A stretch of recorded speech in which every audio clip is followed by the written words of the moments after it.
move forward in the maturation of the wine to a point where it's going from being individual components to something that is more refined, more like a finished wine.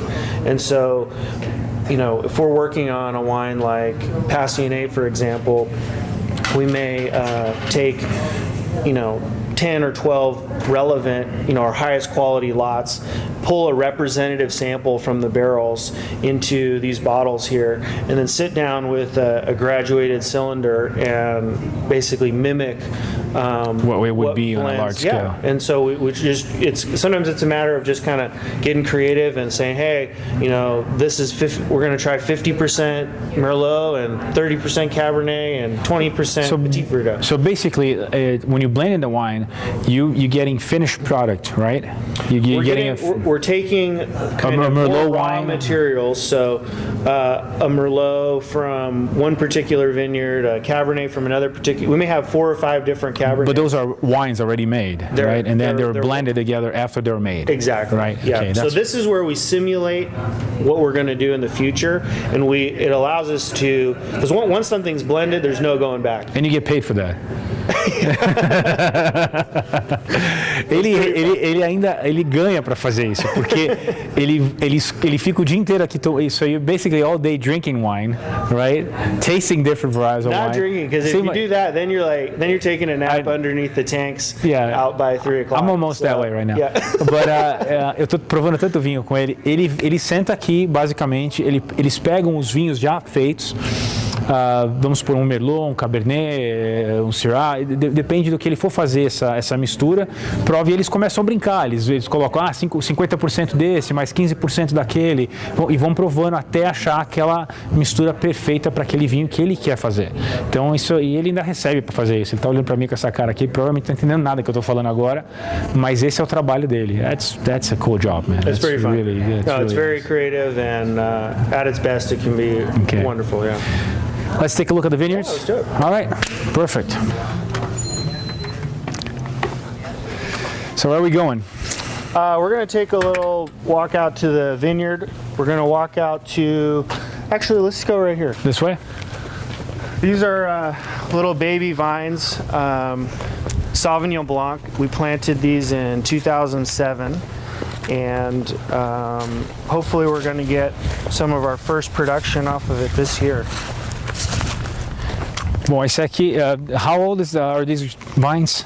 So these are, they were planted in the spring of 2007. So this is kind of their third season. With farming, what you're trying to do is kind of maintain consistency and uniformity throughout a particular block. So this is actually a really small little block. This is the Sauvignon Blanc. Okay. But you can see that there are some vines that are in different levels stage, of maturity. Yeah, like this was a pretty successful one here. We managed to get this up the stake and establish the canes along the fruiting wire there. But then here's another example right here where we didn't achieve that. So this guy was a little bit kind of behind the game. So our goal this year is going to be to make encourage this guy along, and hopefully over time get this whole block uniform. How much do you pick out of the vines? Yeah, one of the goals with farming is trying to achieve a balanced vine. So you're trying to make sure there's enough vegetative growth that it can support all the fruit that's on there. I mean, ultimately we're after the fruit. You see the fruit coming out too, right? Yeah, and you can actually, you see these are little flower clusters before they've bloomed. And if those are successfully pollinated, then you'll get a berry that forms on each one of those little flower clusters.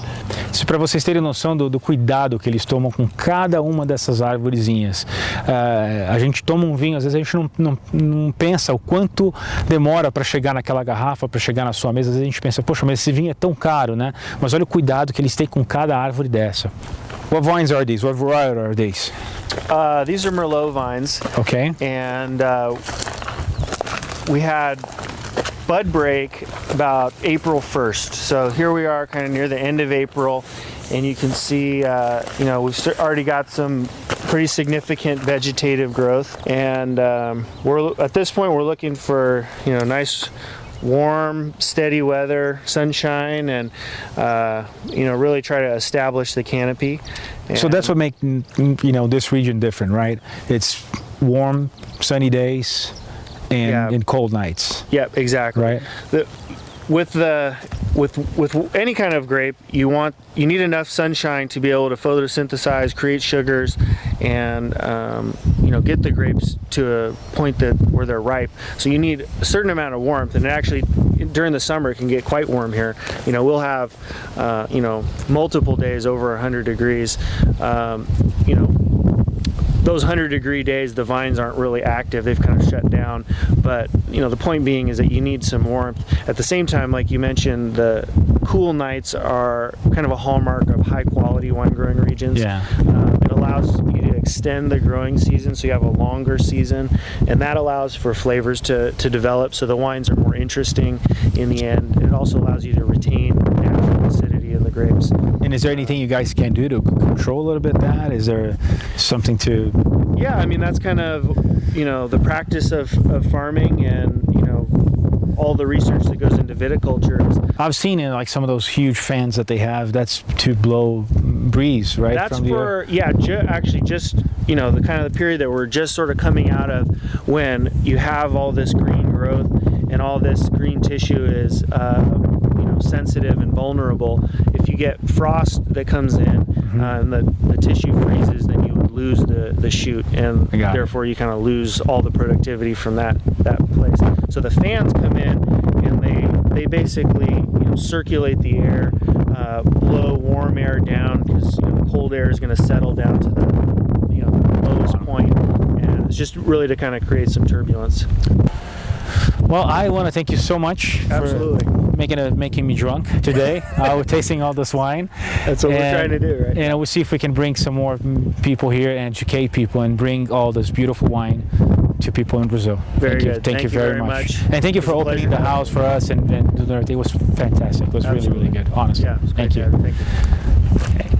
Bom, eu estou agradecendo ele, foi muito bom, foi muito generoso da parte dele abrir a casa dele, mostrar o trabalho dele. Ele, na verdade, ele está trabalhando hoje, ele abriu o vinhedo só para a gente poder visitar. E isso aqui eu não tenho palavras para agradecer a família Fleury de abrir a porta da casa deles para a gente e para vocês aí no Brasil.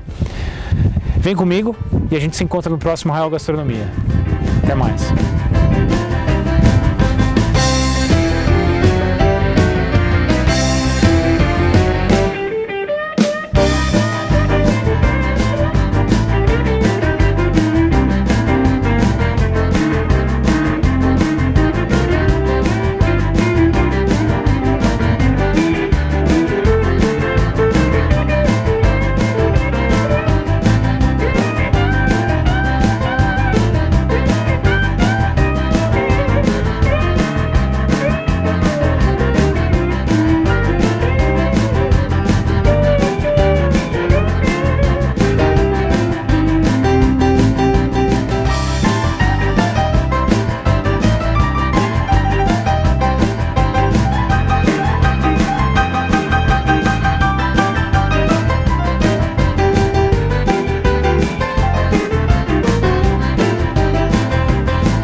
Thank you so much. Talk to you later.